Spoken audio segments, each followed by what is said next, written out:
Dani.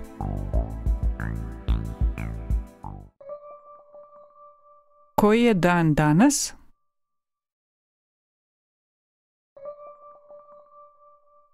Danas je ponedjeljak.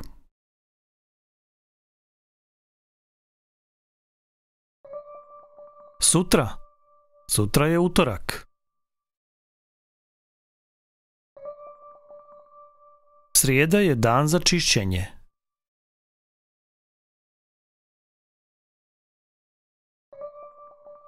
Četvrtak je dan za kupovinu.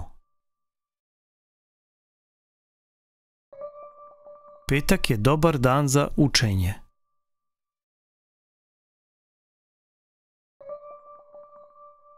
Subota je dan za izlazak.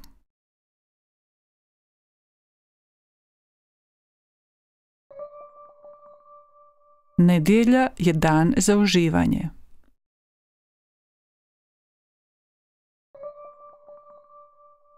U ponedjeljak, poslije posla, idem liječniku.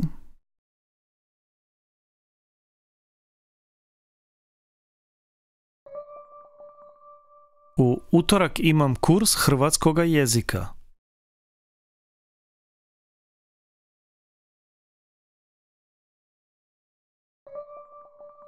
U srijedu idem na tržnicu.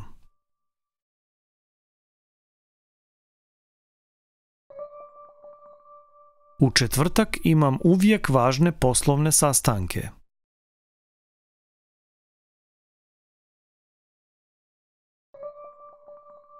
U petak obavljam kupovinu.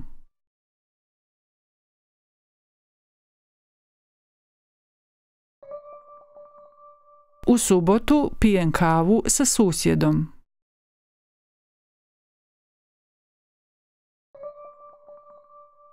U nedjelju dolaze gosti.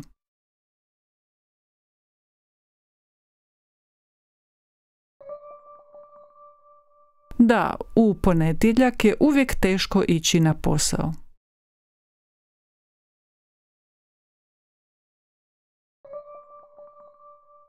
U nedjelju volim duže spavati.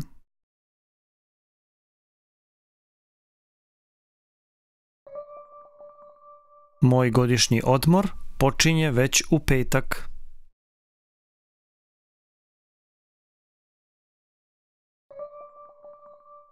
Moj rođendan je u utorak, ali ga slavim u subotu.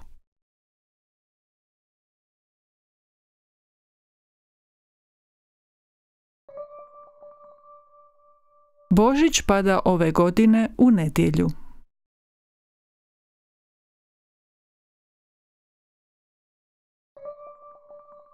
Uskrs pada ove godine u četvrtak.